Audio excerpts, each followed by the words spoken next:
क्या हो रहा है भाई?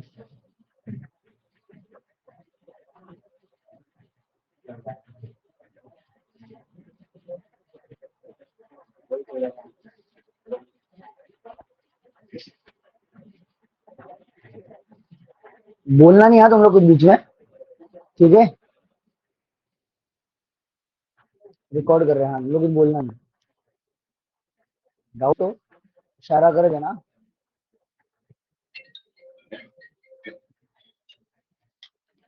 सलाम वालेकुम। ये पानी की केन चाहिए थी एक। हाँ।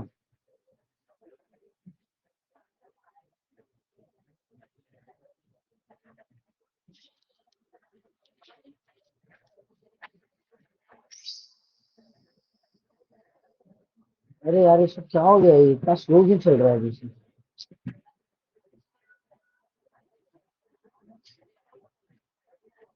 क्या तक हुआ था अपना? तब तो हो गया। अच्छा, कंप्लीट हो गया जब तक? ऐसा क्या? तीन दिन सीरीज करेंगे? ठीक है, बढ़िया है। तो तीन दिन सीरीज कर लेते हैं फिर। दिखाओ। ठीक है मेरे भाई।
और हो रहा है यार पीछे में।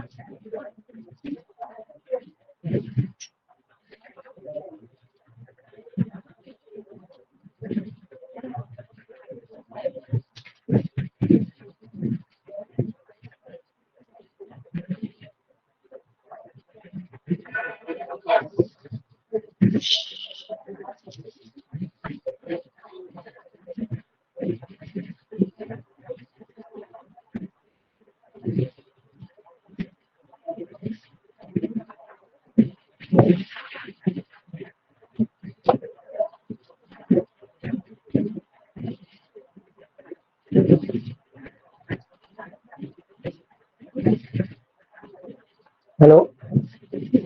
वालेकुम सलाम। अरे लैपटॉप के अलावा कोई और यूज किया था क्या किसी ने?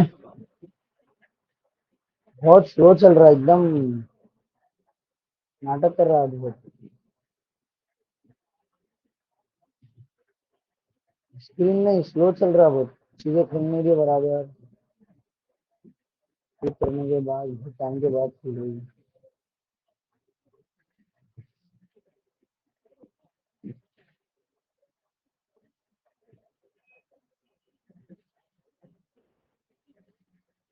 ठीक है सर।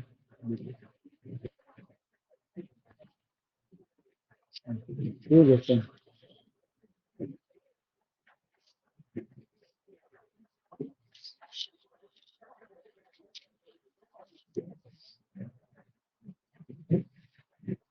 टाइम लगेगा उसको।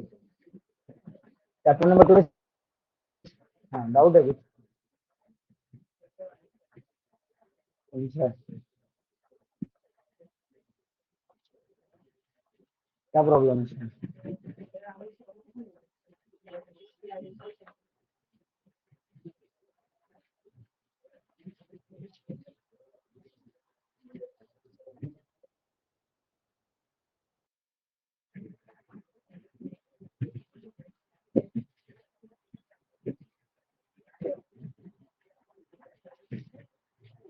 क्या प्रॉब्लम क्या आ रही है? ऐसा नहीं आंसर दीजिए क्या है?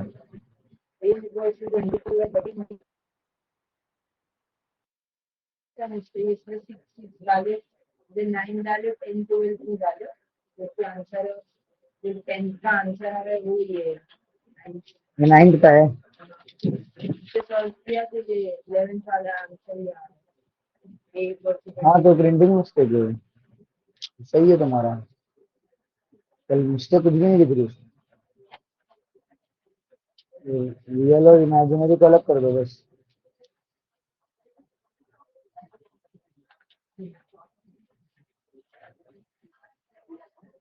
चलो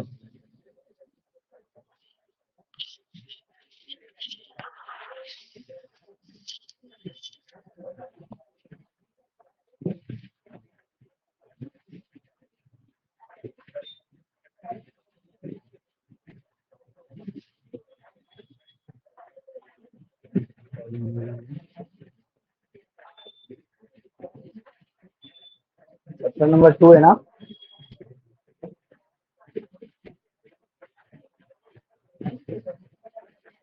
क्या बोल रहे हो?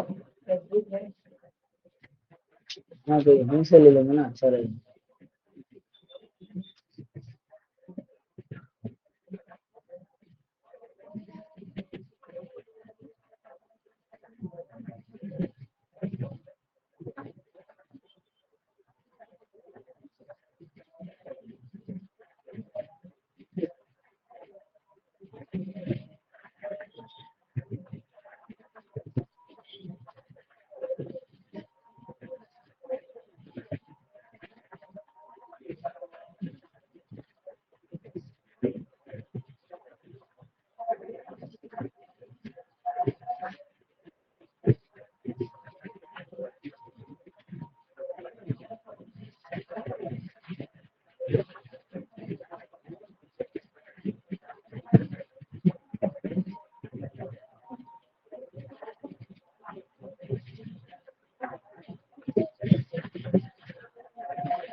चलो स्टार्ट करते हैं नया chapter, chapter number 2 sequences and series. ठीक है, देखो ये चैप्टर पहली बार नहीं कर रहे हो, इससे पहले भी इसका हल्का 10th स्टैंडर्ड में देख चुके हो। ठीक है, देखो एक तो होता है सेट, ठीक है, एक होता है सीक्वेंस और एक होती है सीरीज। ये तीन चीज होती है, तीनों में क्या डिफरेंस है इसको समझते हैं। सेट के अंदर भी कुछ नंबर्स होंगे, कुछ एलिमेंट्स होंगे, लेकिन यहाँ पर जो नंबर या फिर जो एलिमेंट्स होंगे वो कैसे भी अरेंज होंगे, रैंडमली। ठीक है, कोई पर्टिकुलर ऑर्डर के अंदर अरेंज नहीं होते। जैसे कि फॉर एग्जांपल तुमसे ये कोई कहे कि what is the set of all the numbers appearing on upper face of the die. ठीक है, अगर एक डाई थ्रो करोगे तो उसके अपर फेस पे क्या क्या नंबर आ सकते हैं उसका सेट बनाओ। तो तुम क्या लिखोगे, 1 2 3 4 5 एंड 6। अब जरूरी नहीं है इसको इसी ऑर्डर में लिखा जाए, कि आगे पीछे भी लिखा जाएगा तो भी चलेगा, इससे कोई प्रॉब्लम नहीं है। ठीक है ना, तो मान लो किसी ने लिख दिया 6, फिर 2, फिर 1, फिर 5, फिर 4, फिर 3, तो ये भी चलेगा। अभी भी ये क्या है, एक सेट है। अभी भी ये क्या है, एक सेट है। ठीक है, लेकिन अगर इन्हीं नंबर्स को मैं यहाँ पर लिखने की कोशिश करूँ और ये बोलूँ कि ये सीक्वेंस है तो गलत हो जाएगा। बात समझ में आ रही क्या बोलना चाह रहा हूँ मैं?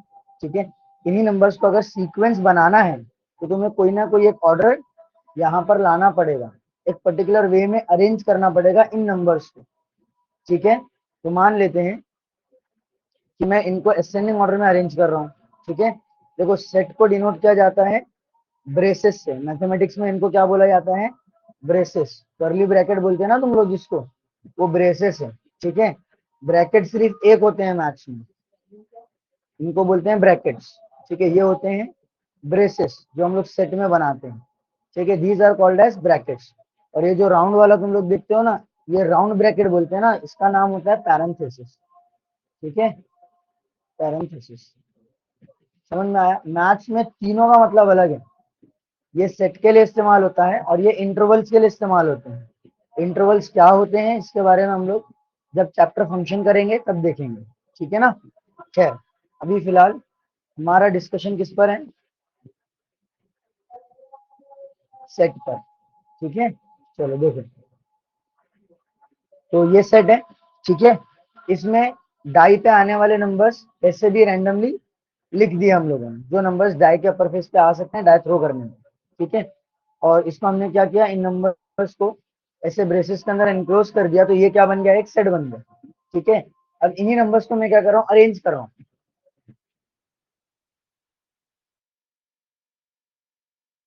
अरेंज करो दोनों ही केसेस में। ठीक है, ये क्या कहलाएगा, एक सीक्वेंस कहलाएगा। आई बात समझ में? ठीक है, तो ये क्या है, एक सीक्वेंस है, चाहे ऐसे लिखो चाहे ऐसे लिखो। तो कुछ नंबर्स को अगर तुम पर्टिकुलर वे में, पर्टिकुलर ऑर्डर में अरेंज करते हो तो वो क्या कहलाता है, सीक्वेंस कहलाता है। आगे बात समझ में? ठीक है, अब सीक्वेंस स्पेशल, सीक्वेंस की खासियत अलग होगी तो इसीलिए उसका नाम भी अलग रख दिया जाता है। जैसे कि एक सीक्वेंस तुम लोगों ने 10th स्टैंडर्ड में पढ़े हो जिसका नाम था AP, arithmetic progression. Arithmetic progression एक सीक्वेंस है। ये ऐसा सीक्वेंस है जहां पर कोई भी दो कॉन्जिक्यूटिव टर्म्स का जो डिफरेंस होता है वो सेम रहता है, कांस्टेंट रहता है। जैसे कि फॉर एग्जांपल ये इसी को ले लो। ठीक है, ये सीक्वेंस एक अरिथमेटिक प्रोग्रेशन है। कोई भी दो कॉन्जिक्यूटिव टर्म्स उठा लो, कॉन्जिक्यूटिव टर्म्स यानी कि एक के बाद एक आने वाले। ठीक है, जस्ट आजू बाजू वाले। ठीक है, कोई भी दो उठा लो, तो मान लेते हैं कि तीनों चार को उठा लिया, इनको सब्ट्रैक्ट करो। ठीक है, तो अगर मैं 4 - 3 करता हूं तो मुझे क्या मिलेगा, 1 मिलेगा। ठीक है, आगे वाला नंबर माइनस पीछे वाला नंबर करते हैं, ये स्टैंडर्ड है। ठीक है, ऐसा नहीं है कि 3 - 4 नहीं कर सकते, कर सकते हैं, लेकिन स्टैंडर्ड रूल बनाया गया कि आगे वाला नंबर माइनस पीछे वाला नंबर करो। ठीक है, आई बात समझ में? तो यहाँ पर इस सीक्वेंस के अंदर कोई भी दो कॉन्जिक्यूटिव टर्म्स को तुम सब्ट्रैक्ट करोगे तुमको हमेशा 1 मिलेगा। 4 और 3 को सब्ट्रैक्ट करे 1 मिला। ठीक है, 6 और 5 को कर लो 1 मिलेगा। 2 और 1 को कर लो 1 मिलेगा। 5 और 4 को कर लो 1 मिलेगा। आ रही है बात समझ में? ठीक है, तो ये ऐसा सीक्वेंस है। ठीक है, ये एक ऐसा सीक्वेंस है जहां पर दो कॉन्जिक्यूटिव टर्म्स का जो सब्ट्रैक्शन आ रहा है, जो माइनस आ रहा है, वो कैसा है, वो कांस्टेंट है, सेम है। इसमें है कौन, वो बच्चों से पूछ लीजिए ना। अच्छा, अमाउंट कितना हुआ अपना, है चेंज है आपके पास?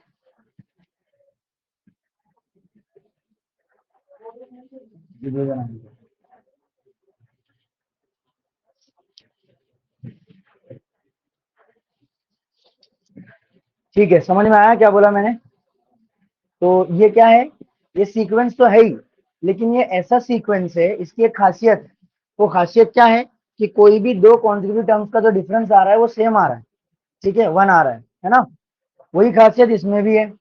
कोई भी दो कॉन्जिक्यूटिव टर्म्स उठा लो, जैसे 5 और 4 को उठा लो, ठीक है, आगे वाला माइनस पीछे वाला करेंगे, ठीक है। तो 4 - 5 कर दो, क्या मिलेगा? -1। 1 - 2 कर दो, क्या मिलेगा? -1 मिलेगा। आ रही है बात समझ में?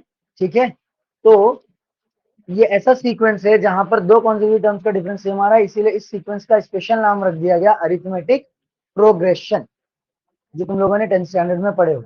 ठीक है, आई बात समझ में? बढ़िया।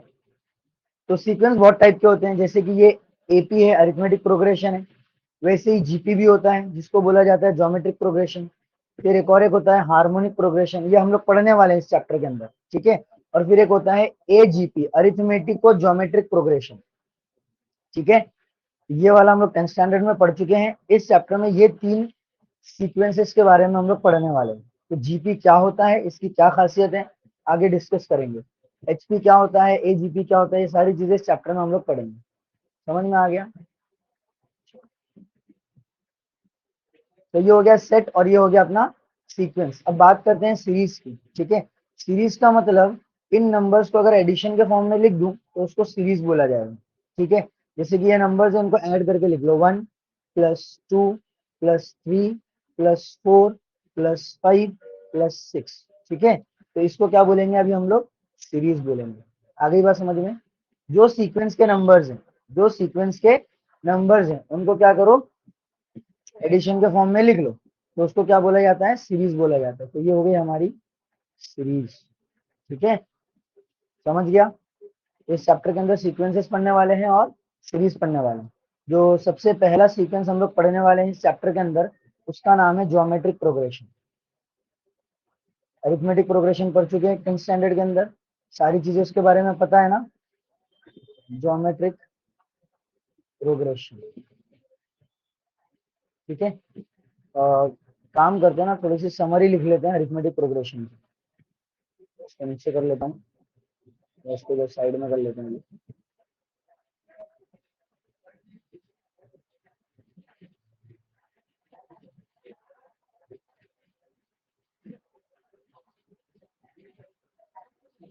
अरिथमेटिक प्रोग्रेशन के बारे में थोड़ी सी बातें कर लेते हैं, पुरानी यादें ताजा कर लेंगे। अरिथमेटिक प्रोग्रेशन, ठीक है। अरिथमेटिक प्रोग्रेशन क्या होता है? ऐसा सीक्वेंस जहां पर दो कॉन्जिक्यूटिव टर्म्स का डिफरेंस क्या हो? सेम हो। उसको कैसे लिखते हैं हम लोग? T2 - T1 is equal to D. Generally ऐसे लिखा जाता है, Tn+1 - Tn is equal to D, ठीक है। लेकिन ये थोड़ा पल्ले से बाहर हो जाता है, इसकी वजह से आसान भाषा में समझाने के लिए मैं ऐसे लिख रहा हूँ। T2 - T1 क्या होगा? डी होगा। वैसे ही T3 - T2 करोगे तो वो भी क्या मिलेगा? डी ही मिलेगा। डी क्या है? Common difference. और T3 T2 क्या? ये टर्म्स है, ठीक है, अरिथमेटिक प्रोग्रेशन के टर्म्स है। जैसे कि ये पहला टर्म है, इसको T1 बोल दो, इसको T2 बोल दो, इसको T3 बोल दो, ठीक है। और इन दोनों का जो आता है उसको कॉमन डिफरेंस डी बोला जाता है, ठीक। समझ में आ गया? तो अरिथमेटिक प्रोग्रेशन में क्या होता है? T2 - T1 equals to D, ठीक है। अरिथमेटिक प्रोग्रेशन का कोई भी टर्म तुमको निकालना है, जैसे 5वां टर्म निकालना है, 6ठा टर्म निकालना है, 50वां टर्म निकालना है, 99वां टर्म निकालना है, तो उसके लिए एक फॉर्मूला है, ठीक है, nth टर्म ऑफ एपी। क्या फॉर्मूला याद है ना? a plus n minus 1 into D, a plus n minus 1 into D, ठीक है ना। ये फॉर्मूला हम लोगों ने पढ़े, ठीक। टीएन का एक और फॉर्मूला है, पता नहीं तुम लोगों को 10th स्टैंडर्ड में किसी ने बताया कि नहीं बताया। मैं तो बताता हूँ जब एपी पढ़ाता हूँ 10th स्टैंडर्ड में, ठीक है। वैसे इसके सवाल एक्सरसाइज में शायद नहीं है, प्रॉब्लम सेट में मिलते हैं 10th स्टैंडर्ड में, ठीक है। तो टीएन का एक और फॉर्मूला होता है SN माइनस SN-1, ठीक। SN में से SN-1 करोगे तो तुमको क्या मिलेगा? टीएन मिलेगा। ये एक और फॉर्मूला टीएन का है, ठीक। उसके बाद SN का फॉर्मूला आता है sum of first n terms of AP. पहले n टर्म्स का अगर एडिशन निकालना है तुमको एपी के, तो उसके लिए ये फॉर्मूला हम लोग इस्तेमाल करते हैं SN का। क्या होता है formula? n/2 2a plus n-1 into D, ठीक है। इसको ऐसे भी लिखा जाता है n/2 T1 plus Tn, first term plus last term, ठीक है ना। और वो अगर तुम इसको स्प्लिट कर दोगे 2a को a प्लस a में, तो तुमको समझ में आ जाएगा कि ये कहाँ से आ रहा है। ठीक, क्लियर है ये चीज। तो ये फॉर्मूला हम लोगों ने अरिथमेटिक प्रोग्रेशन के अंदर पढ़े थे। बढ़िया है। चलो अब बात करते हैं ज्योमेट्रिक प्रोग्रेशन। तो ज्योमेट्रिक प्रोग्रेशन क्या होता है? ज्योमेट्रिक प्रोग्रेशन एक ऐसा सीक्वेंस है जहां पर दो कॉन्जिक्यूटिव टर्म्स का रेशियो कांस्टेंट होता है, रेशियो सेम होता है, डिवीजन सेम होता है। रेशियो माने डिवीजन, ठीक है। तो मान लो कि मेरे पास कुछ टर्म्स है, ठीक है, मेरे पास कुछ टर्म्स, ठीक है, एग्जांपल लेते हैं तो समझ में आएगा। कुछ टर्म्स हैं, ये ज्योमेट्रिक प्रोग्रेशन के टर्म्स हैं। मुझे कैसे पता चले कि ज्योमेट्रिक प्रोग्रेशन है? ठीक है, तो इसको समझा रहे हैं। पहला टर्म T1 है, दूसरा T2 है, तीसरा T3 है, चौथा T4 है, ठीक है, पांचवा T5 है, एंड सो ऑन। ठीक है, ऐसे टर्म्स है हमारे पास। ऐसे क्या है हमारे पास? टर्म्स, ठीक है। अब मैं क्या करूंगा, मैं दो कॉन्जिक्यूटिव टर्म्स का डिवीजन निकालूंगा, रेशियो निकालूंगा। क्या निकालूंगा? यहाँ पर क्या करते हैं अरिथमेटिक प्रोग्रेशन में? डिफरेंस निकालते हैं ना, सब्ट्रैक्शन निकालते हैं। जीपी में क्या करेंगे? रेशियो निकालेंगे, डिवीजन निकालेंगे, ठीक है। तो डिवीजन निकालो, T2 अपॉन T1 निकालो, ठीक है। आगे वाला अपॉन पीछे वाला, जैसे यहाँ आगे वाला माइनस पीछे वाला कर रहे थे, वैसे यहाँ पर भी क्या करेंगे? आगे वाला अपॉन पीछे वाला। फिर T3 अपॉन T2 भी निकालो, ठीक है। फिर T4 अपॉन T3 भी निकालो। क्या कर रहा हूं मैं? आगे वाला अपॉन पीछे वाला, आगे वाला अपॉन पीछे वाला, ठीक है। तो ऐसे हम लोग क्या करेंगे? टर्म्स के रेशियो निकालेंगे, दो कॉन्जिक्यूटिव टर्म्स के रेशियो निकालेंगे। अगर मान लो कि ये रेशियोज इक्वल आ गए, T2 अपॉन T1 जो आ रहा है वही T3 अपॉन T2 भी आ रहा है, और वही T4 अपॉन T3 भी आ रहा है, और वही T5 अपॉन T4 भी आ रहा है, एंड सो ऑन, ठीक है। अगर ये सारे रेशियो सेम आ रहे हैं, ये सारे रेशियो सेम आ रहे हैं, तो हम बोलेंगे कि ये जो सीक्वेंस लिखा हुआ है ये ज्योमेट्रिक प्रोग्रेशन। बात समझ में आई? ठीक है। तो ज्योमेट्रिक प्रोग्रेशन क्या है? ज्योमेट्रिक प्रोग्रेशन क्या है? Geometric progression is a special type of sequence, a special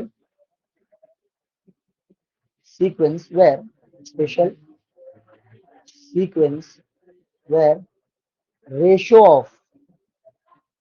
of any two consecutive terms, कोई भी दो, ठीक है, any two consecutive terms, any two consecutive terms is constant, यानी कि सेम है, चेंज नहीं होता, ठीक है। समझ में आ गया ये? अच्छा, और वो जो रेशो आता है, जो वैल्यू आती है रेशो की, जो सेम वैल्यू निकलती है, उसको डिनोट किया जाता है आर से। इससे डिनोट करते हैं उसको? आर से, ठीक है। तो जो सेम रेशो आता है उसको बोला जाता है common ratio. R is common ratio, ठीक है, जो कि सेम है, चेंज नहीं हो रहा, ठीक है। बढ़िया।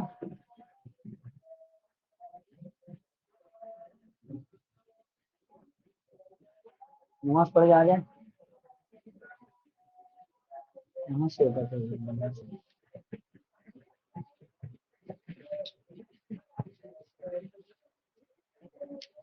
अबू साहब, हमारी भी आवाज आ जाएगी रिकॉर्ड में, प्लीज थोड़ा सा। चलिए एक्सरसाइज 2.1 स्टार्ट करते हैं, ठीक है। Check whether the following sequences are GP, if so write TN. अच्छा, इसके अंदर nth टर्म भी लिखना है अपने को, ठीक है। चलिए काम करते हैं, इसको हटा देते हैं इससे पहले।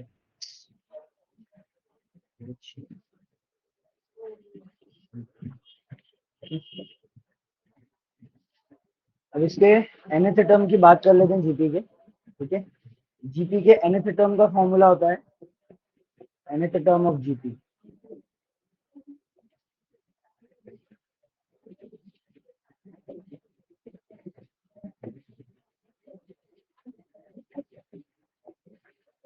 जीपी के nth टर्म को डिनोट किया जाता है टीएन से, ठीक है। टीएन का फॉर्मूला होता है TN is equal to A into R raise to N minus one, ठीक है, A into R raise to N minus one. A क्या है? फर्स्ट टर्म है जीपी का, ठीक। आर क्या है? कॉमन रेशियो, जो T2 अपॉन T1 से मिलेगा या फिर T3 अपॉन T2 से, एंड सो ऑन, ऐसे निकाल सकते हैं, ठीक। ए इज द फर्स्ट टर्म, लिख लेता हूँ यहाँ पर। ये क्या है, फर्स्ट टर्म जीपी का, first term of GP, first term of GP, ठीक है, जिसको हम T1 भी बोलते हैं प्यार से। आर क्या है, कॉमन रेशियो, आर के बारे में तो लिख चुके हैं पहले, ठीक है। और एन क्या है, nth टर्म, एन क्या है यहाँ पर, nth टर्म। जैसे कि फॉर एग्जांपल तुम्हें निकालना है पांचवा टर्म, यानी कि T5 निकालना है, तो T5 निकालने के लिए क्या करोगे, a into R raise to 5 - 1, सही है ना, ठीक है। ए की वैल्यू और आर की वैल्यू सीक्वेंस से मिल जाएगी। चलो एक्सरसाइज देखते हैं, एक्सरसाइज 2.1, ठीक। क्या बोल रहा है पहले क्वेश्चन में, check whether the following sequences are GP if so write TN, ठीक है, जीपी है कि नहीं पहले तो ये चेक करना है, और अगर जीपी है तो फिर टीएन भी निकालना है, ठीक है ना। तो जीपी चेक करने का क्या तरीका है, दो कॉन्सेक्यूटिव टर्म्स, उनका रेशियो निकालो, अगर सेम आ रहा है तो जीपी है, नहीं सेम आ रहा है तो जीपी नहीं, ठीक है। तो यहाँ पर देखो फर्स्ट का पहला सब क्वेश्चन 2, 6, 18, 54 एंड सो ऑन। यहाँ पर T1 कितना है बोलो, T1 2 है पहला टर्म, T2 क्या है 6 दूसरा टर्म, तीसरा टर्म T3 18 है, चौथा टर्म T4 54 है, ठीक है। और आगे ऐसे टर्म्स आएंगे, लेकिन अपना काम इसी से बन जाएगा, ठीक है ना। तो हम लोग क्या करेंगे, T2/T1 निकालेंगे। T2/T1 देखो क्या आ रहा है, T2/T1 6/2 यानी कि 3 आ रहा है, ठीक है। फिर T3/T2 भी निकालेंगे, T3/T2 देखो 3 4 ऐसे निकाल करके दे देने का, ठीक। T3/T2 यानी कि 18/6, ये भी 3 आ रहा है, बढ़िया यार। फिर उसके बाद T4/T3 भी निकाल लेंगे, तो T4/T3 निकालो तो 54/18, अगेन 18 3 कितना होता है 54 होता है, ठीक है। तो हम लोग लिखेंगे since the common ratio, since the common ratio, तो कॉमन हटा दो, कॉमन रेशियो के बाद में जीपी के बाद डिफाइन होता है, since the ratio is constant, since the ratio is constant, therefore the sequence, the sequence is a geometric progression, the sequence is a geometric progression। ये सीक्वेंस तो है, ठीक है, लेकिन जीपी है कि नहीं ये पता लगाना था, तो जीपी भी है, क्योंकि दो कॉन्सेक्यूटिव टर्म्स का रेशियो क्या आ रहा है, कांस्टेंट आ रहा है, सेम आ रहा है, ठीक है। अब बताओ ये अगर जीपी है तो इसका ए कितना होगा, फर्स्ट टर्म ए, इसको बोलते हैं 2 को, ए हो गया 2, आर क्या आएगा, आर यही तो आर है, जो कॉमन रेशियो आता है, जो रेशियो सेम निकल के आता है, कांस्टेंट रहता है, उसी को तो आर बोला जाता है। और आर कितना है यहाँ पर 3 है, ए 2 है और आर 3 है, ठीक है ना। अब हमें क्या निकालना है, nth टर्म निकालना है, nth टर्म निकाल लेंगे। सर एन की तो वैल्यू नहीं दिया हुआ है, नहीं दिया हुआ है तो कोई बात नहीं, एन की जगह नहीं रहने देंगे, ठीक है ना। ना nth term Pn is equal to a into R raise to n-1, ठीक है। ए की वैल्यू कितनी है, ए की वैल्यू 2 है, यहाँ सब्स्टिट्यूट कर दो, इंटू आर की वैल्यू कितनी है 3, 3 रेस टू n-1, ठीक है। समझ में आया ये, चलो इसको चाहो तो यहाँ पर भी छोड़ सकते हो और ऐसा भी लिख सकते हो, 2 इंटू, देखो यहाँ पर मैं लॉज ऑफ इंडाइसिस में का एक लॉ लगा रहा हूँ, ए रेस टू m-n वाला, ठीक है। तो इसको ऐसे लिख सकता हूँ ना, 3 raise to n upon 3 raise to 1, यहीं से तो ये बना होगा, याद आ रहा है कि नहीं। अभी जो 3 रेस टू 1 है तो 3 हो गया, तो 3 को लिख दो 2 के नीचे, this becomes 2/3 into 3 raise to n, ठीक है, समझ में आ गया। तो this is the nth term of given geometric progression, समझ में आ गया, ठीक है। यहाँ पर भी छोड़ सकते हो, ठीक, समझ में आ गया ये, यहाँ छोड़ोगे तो भी चलेगा, थोड़ा और सिंप्लीफाई कर सकते हो, कर लो, अच्छी बात है, ठीक है। दूसरा वाला देखेंगे, सेकंड सब क्वेश्चन, 1 - 5 25 -125 एंड सो ऑन। ये कर लोगे मेरे हिसाब से भी ये, ठीक है। दो कंप्लीट टर्म्स का रेशियो निकालो, आ जाएगा। तीसरा बता देता हूँ, ये होमवर्क में ले लो तो खुद से कर लेना। तीसरा देखो, तीसरे में क्या है, √5 comma 1/√5 comma 1/5√5 comma 1/25√5 and so on. ये ऐसे सीक्वेंस चल रहा है। अब ये सीक्वेंस जीपी है कि नहीं ये पता लगाना है, ठीक है। तो वही सेम घिसी की कहानी, T1 क्या है देखो, T1 है √5, फिर T2 भी लिख लोगे, T2 है 1/√5। ऐसे जो चारों टर्म्स दिए हुए हैं वो लिख लेने का, ठीक है, लिख के बता देने का। अब क्या करेंगे, T2/T1 करेंगे, तो T2/T1 करो, तो T2 कितना है 1/√5, ठीक है, अपॉन T1 कितना है √5, तो ये √5 मल्टीप्लाई हो जाएंगे ना, ठीक है। अगर नहीं समझ में आता है तो क्या बोला था मैंने, डिनोमिनेटर के नीचे कुछ नहीं है, मतलब 1 है। मेन डिवीजन के साइन को इंटू बना दो, डिनोमिनेटर उल्टा कर दो, numerator as it is, solve कर लो, आंसर आ जाएगा, ठीक है। तो you will get 1/5 as the answer. इसको सॉल्व करने पे क्या मिलेगा, 1/5 मिलेगा। समझ में आया। अब क्या निकालो, T3/T2 निकालो, ठीक है। तो T3 कितना है, T3 है 1/5√5 और T2 है 1/√5। √5 उड़ जाएगा तो बचेगा 1/5, ठीक है। हरी बात समझ में, नहीं समझा तो सेम वही, numerator as it is, denominator को उल्टा कर दो और मेन डिवीजन के साइन को इंटू बना दो, ठीक है ना। तो ये हो गया अपना T3/T2। अब निकालेंगे T4/T3, ठीक है। T4/T3 किधर है, T4 है 1/25√5 डिवाइडेड बाय T3 कितना है 1/5√5। ये भी सिंप्लीफाई होकर के 1/5 ही देगा, ठीक।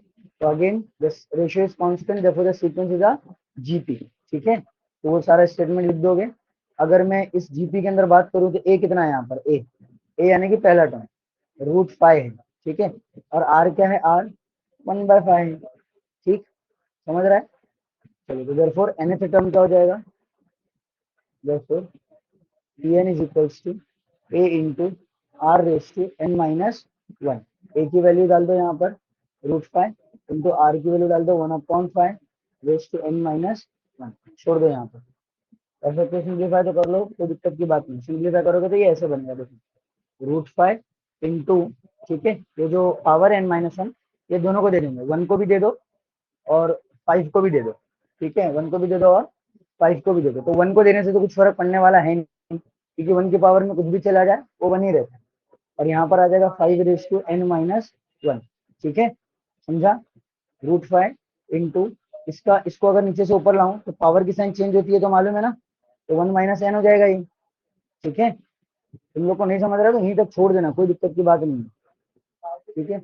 अगर लॉज ऑफ इंडाइसेस वगैरह अच्छे से आते हैं तो फिर ये भी समझ में आ जाएगा। पावर की साइन चेंज होती है ना, ऊपर से नीचे, नीचे से ऊपर आएगा तो ये n-1 की साइन चेंज हो जाएगी, मतलब ये पूरा नेगेटिव हो जाएगा। ये पूरा नेगेटिव होगा मतलब ये अंदर दे दो साइन को तो -1 +1 बन जाएगा और n नेगेटिव बन जाएगा, ठीक है। तो 5 को नीचे से ऊपर लाना है तो 1 - n लिख देना, ठीक, समझ गया। अब इसको ऐसे करके लिख लो, √5 इंटू 5⁻1 अपॉन 5⁻n, ठीक, समझ गया। फिर यहाँ पर इसको तुम और कैसे लिख सकते हो, इसको 5⁻2, ये 1/2 है और ये 1 है तो ये 3/2 लिख सकते हो, 3/2 अपॉन 5⁻n, ठीक है। लेकिन ये ज्यादा कॉम्प्लिकेटेड हो रहा है, नहीं छोड़ दो, अच्छा है, तो यहाँ पर ला करके छोड़ दो। ये इसको और सिंप्लीफाई करोगे तो 5⁻3/2 -n भी हो जाएगा, लेकिन उतना करने की जरूरत नहीं, हम लोग यहीं पे छोड़ देंगे, ठीक है।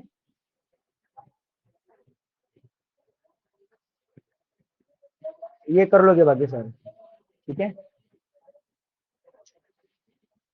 ये तो नहीं है ना, देखो ये जीपी नहीं है, समझ रहा है कि नहीं, ये वाला जीपी नहीं है, क्योंकि यहाँ पर देखो 14/7 करोगे तो 2 आएगा, लेकिन 21/14 करोगे तो 2 नहीं आएगा, ठीक है। 3/2 आ जाएगा, 1.5 हो जाएगा।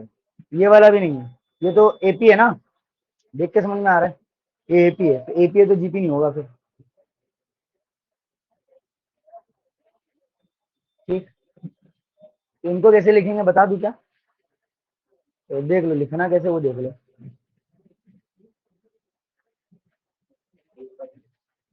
एक देख लो पाँचवा, कौन सा वाला?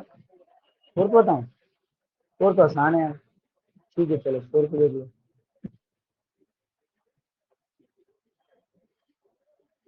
देखो कैसे लिखेंगे आप। T1 कितना है? 3, T2 4, T5, अरे क्या कर रहा हूँ, T3 5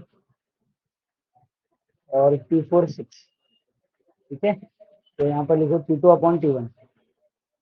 तो T2 अपॉन T1 क्या हो जाएगा? 4 अपॉन 3। फिर निकालो T3 अपॉन T2। ठीक है, तो T3 अपॉन T2 आ जाएगा 5 अपॉन 4। आगे जाने की जरूरत ही नहीं है, पहले ही दो सेम नहीं आए ना।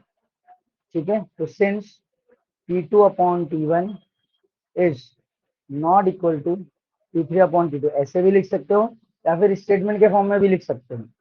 The ratio between two consecutive terms is not constant, therefore the sequence is not an AP. ठीक है, तो ऐसे लिख लेंगे, since T2 upon T1 is not equal to T3 upon T2, therefore given sequence is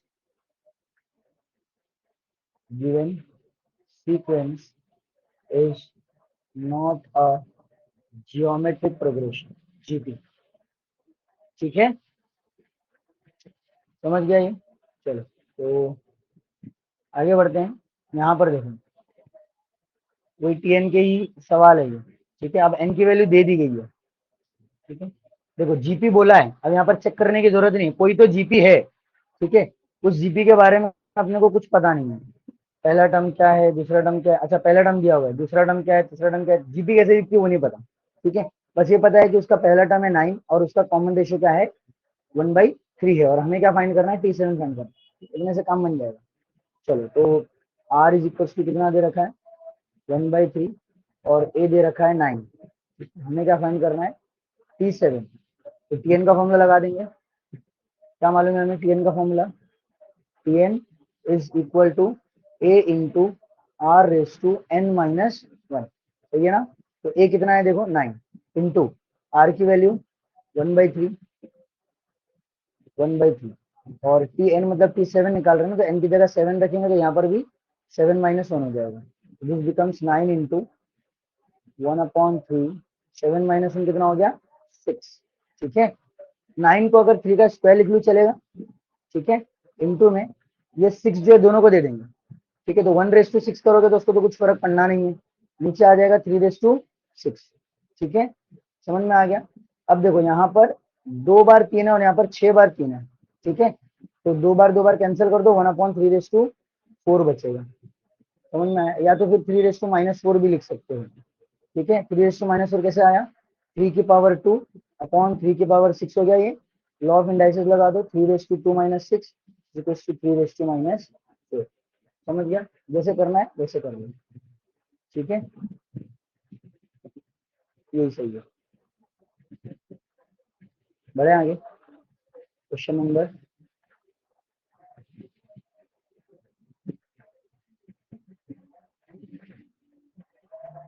ये वाला देखना है।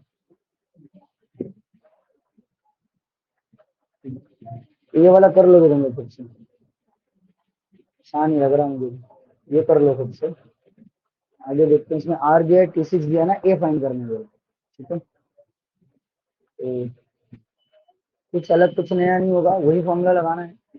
ठीक है, तो थोड़ी सी कैलकुलेशन अलग तरीके से करनी पड़ेगी, देख लो फिर भी। R कितना दे रखा है -3। ठीक है, और T6 कितना दे रखा है 1701 और A हमको निकालने के लिए दे। ठीक है, हमें पता है कि Tn जो होता है वो क्या होता है A इंटू R⁻n-1।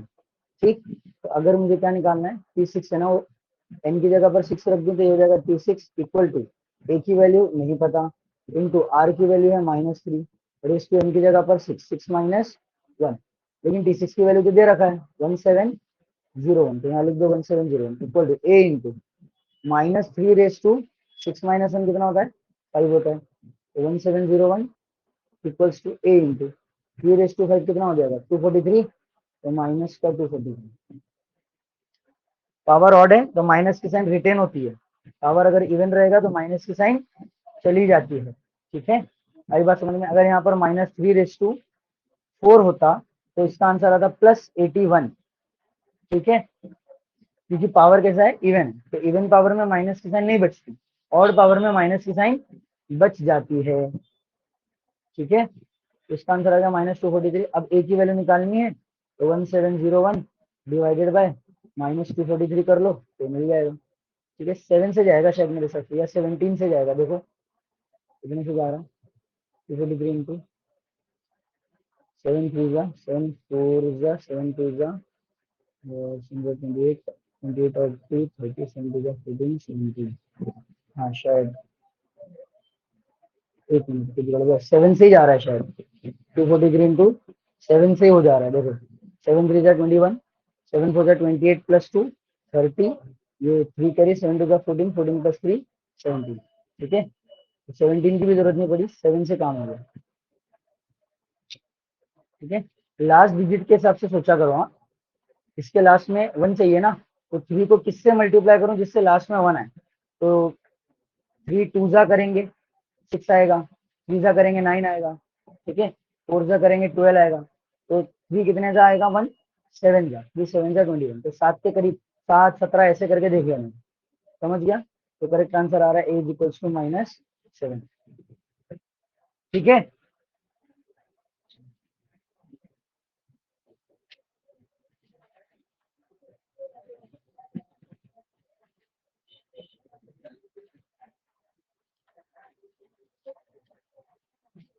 ये वाला कर लेंगे। देखो यहाँ पर पावर आएगा थोड़ा सा, ये पावर वाला देख लो क्या बोल रहा है। ए की वैल्यू दे रखा है 2/3।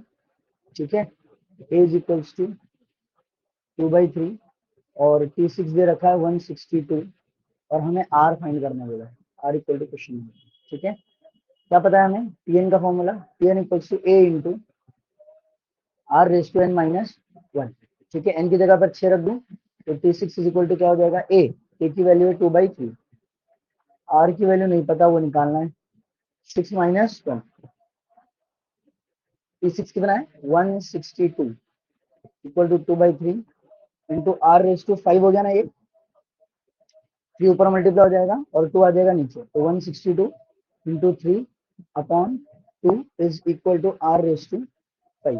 ठीक है, इसको कैंसिल आउट करो, किससे हो रहा है, तो आ जाएगा 81 into 3 is equals to R raise to 5। अगर 81 को ध्यान से देखो तो 3 रेस टू 4 है, 9 का स्क्वायर है ना, और 9 3 का स्क्वायर है, तो 3 का स्क्वायर 3 रेस टू 4 81 होता है, और इंटू में कौन है 3 है, इसकी पावर में कुछ नहीं है मतलब 1 है। सही है ना, तो इसको ऐसे लिख सकता हूँ 3 रेस टू 5, बेस से में पावर ऐड होंगे, 4 + 1 5 हो गया, और यहाँ पर है आर रेस टू 5। दोनों क्वांटिटीज इक्वल है, दोनों के पावर्स इक्वल है, तो दोनों के बेस भी क्या होंगे, इक्वल होंगे। समझ गया, correct answer is R equals to. Power वाले सवाल आएंगे तो ऐसे करोगे। ठीक है, which term of the GP is 5/10। ठीक है, कौन सा टर्म है अपने को नहीं पता, तो हम मान लेते हैं nth टर्म है 5/10। ठीक है,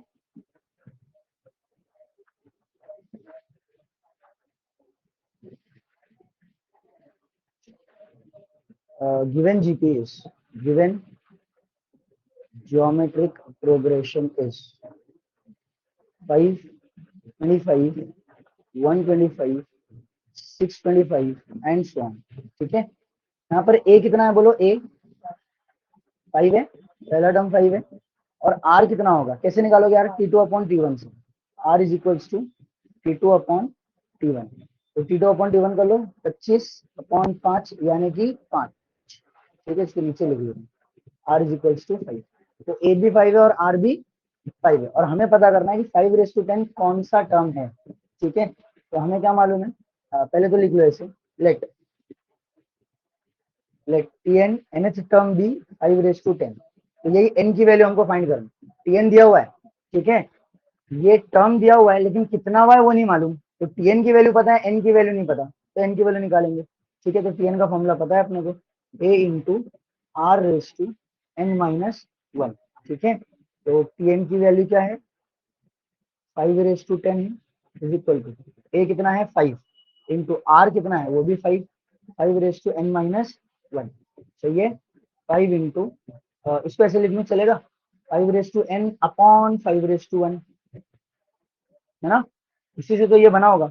और 5 रेस टू 1 तो 5 ही होता है, तो यहाँ से अगर 1 हटा भी दूं तो भी चलेगा, ये दोनों हो गए कैंसिल। लेफ्ट में क्या बचा 5 रेस टू 10, राइट में क्या बचा 5 रेस टू n। दोनों क्वांटिटीज इक्वल है, दोनों के पावर्स इक्वल है, दोनों के बेस इक्वल है, तो दोनों के पावर्स भी इक्वल होना ही है। तो n की वैल्यू कितनी हो गई 10 हो गई। तो 10वां टर्म है इस जीपी का 5 रेस टू 10, समझ गया।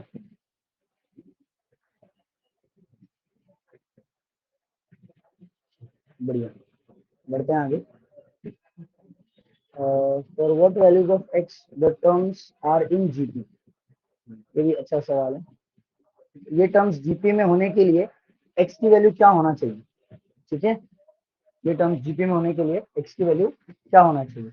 अब इसको सॉल्व करने का एक और तरीका है, ठीक है, ज्योमेट्रिक मीन के जरिए से करते हैं इसको सॉल्व, लेकिन ज्योमेट्रिक मीन अभी पढ़े नहीं है तो समझेगा नहीं वो वाला तरीका। तो जब ज्योमेट्रिक मीन बता दूंगा तो वापस से इसको एक बार देख लेंगे कि कैसे सॉल्व करते हैं, अभी फिलहाल कैसे करना है, ठीक है। तो हम मान लेते हैं कि ये जीपी में है, जीपी में होने के लिए क्या होना चाहिए पता करना है ना, तो मान लो जीपी में है, ठीक है, और उससे वैसा करके सॉल्व कर लो, एक्स की वैल्यू पता चल जाएगी, ठीक है। देखो तो हम लोग लिखेंगे यहाँ पर late 4/3 x and 4/27 be the terms in GP, be the terms in GP। Therefore, अब अगर ये जीपी में है तो इसका मतलब क्या होगा कि T2/T1 और T3/T2 इक्वल होंगे, रेशो तो सेम आता है ना भाई, तो हम लोग लिख सकते हैं therefore T2/T1 is equal to T3/T2। ये तो डेफिनेशन है जीपी की, अगर ये जीपी में तो ऐसा होना ही है। पहला टर्म 4/3 है, दूसरा x है, तीसरा 4/27 है, सारी वैल्यू सब्स्टिट्यूट कर देंगे अभी। तो T2 की जगह x रख दो, T1 की जगह रख दो 4/3 इज इक्वल टू T3 की जगह पर रख दो 4/27, और ये कितना है T2 x, ठीक है। तो ये क्रॉस मल्टीप्लिकेशन कर लो, x को उधर भेज दो और इसको इधर ले लो, तो x इंटू एक्स हो जाएगा, और यहाँ पर 4/27 इंटू ये वाला आकर के 4/3 हो जाएगा। तो ये x इंटू एक्स को क्या लिख सकते हैं, x का स्क्वायर, ठीक है। 4 इंटू 4 16 हो जाएगा, 27 इंटू 3 कितना हो जाएगा 81। तो एक्स स्क्वायर ये है, तो x की वैल्यू क्या हो जाएगी √16/81 यानी कि 4/9। अब देखो यहाँ पर एक छोटी सी दिक्कत है, छोटी सी दिक्कत क्या है, यहाँ स्क्वायर से स्क्वायर रूट निकाल रहे हैं ना, तो तब तो दोनों वैल्यूज कंसिडर करते हैं, पॉजिटिव भी और नेगेटिव भी, ठीक है। लेकिन सर क्या जीपी के अंदर नेगेटिव टर्म आ सकता है, बिल्कुल आ सकता है, ठीक है।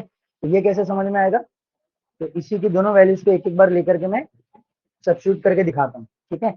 जब भी स्क्वायर से स्क्वायर रूट निकालोगे प्लस माइनस दोनों साइन लगाओगे, ध्यान रखना इस चीज का, ठीक है। तो एक्स की वैल्यू +4/9 भी हो सकती है और -4/9 भी हो सकती है, दोनों केसेस में ये जीपी बनेगा।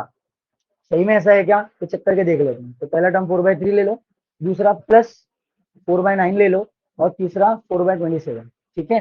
देखो ये अपॉन ये करो, 4/9 डिवाइडेड बाय 4/3, ठीक है। तो 4/9 मेन डिवीजन के साइन इंटू बनी, डिनोमिनेटर हो गया उल्टा 3/4, 4 उड़ा, 3 1 जा, 3 3 जा, क्या बचा 1/3 बचा, ठीक है। अब क्या करो 4/27 डिवाइडेड बाय 4/9, तो इंटू करके उल्टा कर लेता हूँ 9/4, 4 उड़ा, 9 1 जा, 9 3 जा, देखो यहाँ पर भी 1/3 आ रहा है, यानी कि जो कॉमन रेशियो है वो कैसा है, सेम है, ठीक है। ये कब हुआ, जब हमने प्लस कंसीडर किया। अब अगर माइनस कंसीडर करूं तब भी क्या ये जीपी रहेगा, हाँ बिल्कुल। तो 4/3 -4/9 और +4/27, ठीक है। जीपी में नेगेटिव टर्म्स अगर दिख रहे हैं तो नेगेटिव टर्म्स अल्टरनेट होने चाहिए, अगर अल्टरनेट टर्म्स जीपी के नेगेटिव नहीं नजर आ रहे हैं तो वो फिर जीपी नहीं होगी, ठीक है। तो सर यहाँ पर तो अल्टरनेट टर्म है नहीं, अरे चौथा टर्म तुम्हें पता कहाँ है, ठीक है। अगर तुम ये सोच रहे हो कि यहाँ पर तो -1 ही है, अल्टरनेट टर्म तो नेगेटिव होने चाहिए, तो इसका अल्टरनेट टर्म तो चौथा टर्म है, वो तो है ही नहीं ना, ठीक है। तो सिर्फ एक माइनस के साइन देख के डिसाइड नहीं कर सकते कि जीपी नहीं है, तो हमें क्या करना पड़ेगा, वही टर्म्स का रेशियो निकालना पड़ेगा। तो T2/T1 करो, तो T2/T1 यानी कि ये अपॉन ये 4/3, तो -4/9 अपॉन 4/3, यानी कि इंटू में 3/4 ना, डिवीजन की साइन को इंटू बना दिया, डिनोमिनेटर उल्टा, ये 4 उड़ गया, 3 1 जा 3 3 जा, तो आंसर क्या आया देखो, -1/3 आया। अब इनका रेशियो निकालो, तो 4/27, ठीक है, इंटू में डिवाइड करते ना इससे, तो इंटू करके उल्टा लिख दूंगा उसको, 9/-4, 4 कैंसिल, 9 1 जा 9, ऊपर बचा 1 और नीचे बचा 3 इंटू -1 -3, यानी कि -1/3। देखो रेशियो सेम आ रहा है, बस नेगेटिव आ रहा है, तो दोनों वैल्यू कंसीडर करनी पड़ेगी, ठीक है, दोनों वैल्यू कंसीडर करनी पड़ेगी, सिर्फ प्लस वाला कंसीडर करके काम नहीं चलेगा, दोनों की वजह से वो जीपी बन रहा है। समझ में आ गया, ठीक है ना। चलो हाँ, अगला सवाल देखो, 5वां।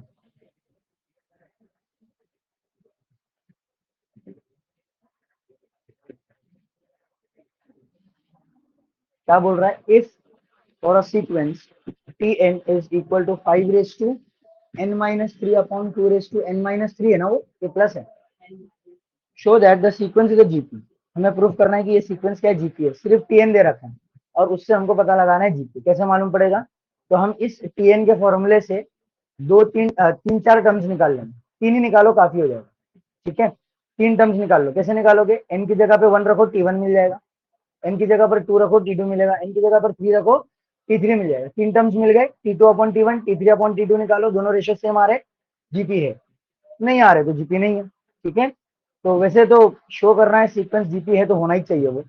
Find its first term and the common ratio, first term भी निकालना है, कॉमन रेशियो भी, दोनों काम हो जाएगा ये जीपी चेक करने में ही, ठीक है ना।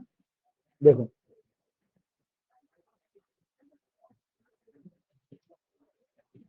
यहाँ पर लिख लेता हूँ, T N is equal to 5 raised to n-3/2 raised to n-3, ठीक है, when n is equals to 1, जब n की वैल्यू 1 हो, n की वैल्यू 1 होगी तो क्या मिलेगा मुझे, T1 मिलेगा, n की जगह 1 रख दिया, 5 raised to 1 - 3/2 raised to 1 - 3, this becomes 5 raised to -2/2, ठीक है, ऊपर वाला नीचे जाएगा तो उसके पावर की साइन चेंज हो जाएगी, नीचे वाला ऊपर जाएगा तो उसके पावर की भी साइन चेंज हो जाएगी, पावर की साइन चेंज होती है, ठीक है ना, लॉज ऑफ इंडाइसिस में पढ़ाया था तुम लोग को, तो ये -2 ऊपर जाकर के +2 बन जाएगा, 2 एज इट इज, ठीक है, और 5 raised to -2 है तो नीचे जाके 5 raised to +2 बन जाएगा, तो 2 का स्क्वायर होता है 4 और 5 का स्क्वायर होता है 25, तो ये मिल गया अपने को पहला टर्म।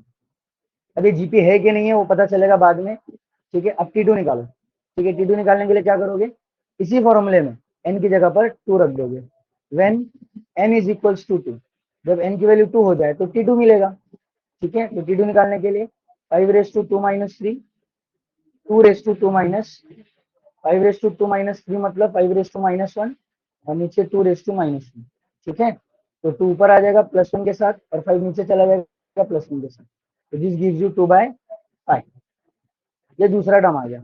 अब तीसरा भी निकाल लेंगे, when n is equals to 3, तो T3 is equals to 5 raised to 3 - 3 upon 2 raised to 3 - 3, तो 5 raised to 0 upon 2 raised to 0, 5 raised to 0 क्या होता है 1, 2 raised to 0 भी क्या होगा 1, तो 1/1 क्या आ गया 1, ठीक है ना, तो तीन टर्म्स मिल गए, अब क्या करो रेशियो निकालो, ठीक है, अब क्या करो रेशियो निकालो, नाउ T2/T1, T2/T1, T2 कितना मिला था 2/5 डिवाइडेड बाय T1 कितना है 4/25,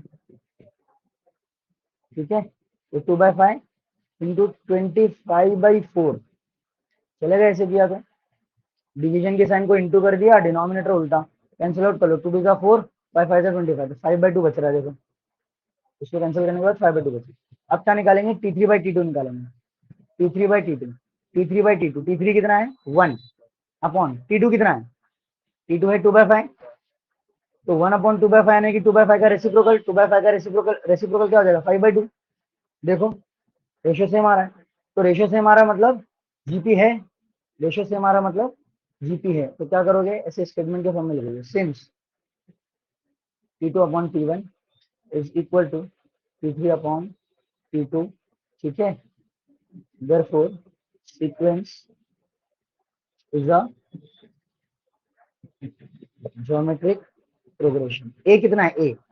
ए माने फर्स्ट टर्म ना। ए कितना है? 25/4 था ना, कितना था? 4/25,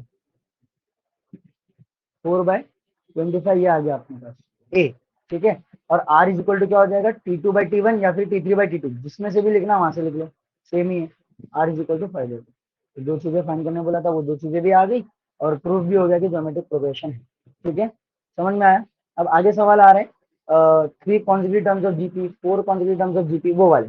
ठीक है, चलो तो 3 कॉन्जिक्यूटिव टर्म्स ऑफ जीपी ये याद रखना। ठीक है, जब भी 3 कॉन्जिक्यूटिव टर्म्स बोलेगा जीपी के तो क्या लोगे? 3 consecutive terms, 3 consecutive terms of geometric progression. इसी ज्योमेट्रिक प्रोग्रेशन के 3 कॉन्जिक्यूटिव टर्म्स। अब ये 3 कॉन्जिक्यूटिव टर्म्स जरूरी नहीं है पहले ही हो, कहीं के भी हो सकते हैं भाई। मान लो T1, T2, T3, T4, T5, T6, ऐसे कोई के मेरे पास एक जीपी है, तो 3 कॉन्जिक्यूटिव टर्म्स यानी कि 3 एक के बाद एक आने वाले नंबर्स, तो ये भी हो सकते हैं T3, T4, T5, या ये भी हो सकते हैं T1, T2, T3। ठीक है, आई बात समझ में? तो 3 कॉन्जिक्यूटिव टर्म्स ऑफ जीपी को किस तरीके से लिया जाता है? इस तरीके से लिया जाता है, ए अपॉन आर स्क्वायर। पहले टर्म को ए अपॉन आर स्क्वायर मानते हैं, फिर एक को क्या मानते हैं? ए मानते हैं, और उसके बाद ए आर स्क्वायर मानते हैं। ये 3 टर्म्स माने जाते हैं। ठीक है सर, अगर मैंने ए, ए आर और ए आर स्क्वायर ले लिया तो नहीं चलेगा क्या? इससे भी चल जाएगा सर। ये तो पहला टर्म है, ये दूसरा है और ये तीसरा है। ठीक है, तो जरूरी नहीं है कि 3 कॉन्जिक्यूटिव टर्म यानी कि पहले ही 3 हो, लेकिन कोई भी 3 कॉन्जिक्यूटिव टर्म्स हो उनको ये लेकर के भी सॉल्व करोगे, आंसर आएगा। तो फिर ऐसा क्यों ले रहे हैं? अगर ऐसा लेने से काम चल सकता है तो ऐसा क्यों ले रहे हैं? ऐसा लेने की वजह यह है कि इससे कैलकुलेशंस आसान होती है। ऐसा लेने से कैलकुलेशंस आसान होते हैं, बस यही रीजन है, वरना आंसर तो इससे भी आएगा। ठीक है, जब कंडीशन आएगी ना बेटा, तब समझ में आएगा। ठीक है, इनको लेकर के जब क्वेश्चन सॉल्व करेंगे ना, तब समझ में आएगा कि ऐसा ही क्यों लिया जाता है। ठीक है, नहीं तो ऐसा लेने से भी सवाल बनता है। मैं काम करूंगा, याद रखना है। ठीक है, a by r square, a r square. ठीक है, वो जैसे तुम लोग ने 3 टर्म्स ऑफ एपी का याद रखने के लिए बोला गया था, याद है? ए माइनस डी, ए, फिर ए प्लस डी, ऐसे याद रखते थे। तो वैसे ही 3 कॉन्जिक्यूटिव टर्म्स जीपी की, और ये सही में जीपी क्या तुम चेक कर सकते हो, T2/T1 कर लो, फिर T3/T2 कर लो, सेम ही आएगा रेशियो। ठीक है, समझ में आया? तो 3 टर्म्स के जो लेने हैं वो याद रखना। ठीक है, तो अगले लेक्चर में स्टार्ट करेंगे हम लोग। 4 टर्म्स का भी बता देता हूँ, ये सब याद रखिए। 4 consecutive terms of a GP. ठीक है, 4 टर्म्स का आएगा तो क्या करोगे? 4 कॉन्जिक्यूटिव टर्म्स के लिए लेते हैं हम लोग ए अपॉन आर क्यूब। ठीक है, A upon are, A R और ए आर क्यूब, ये लिया जाता है। और 5 कॉन्जिक्यूटिव टर्म्स अगर बोलेगा तो ये मानोगे।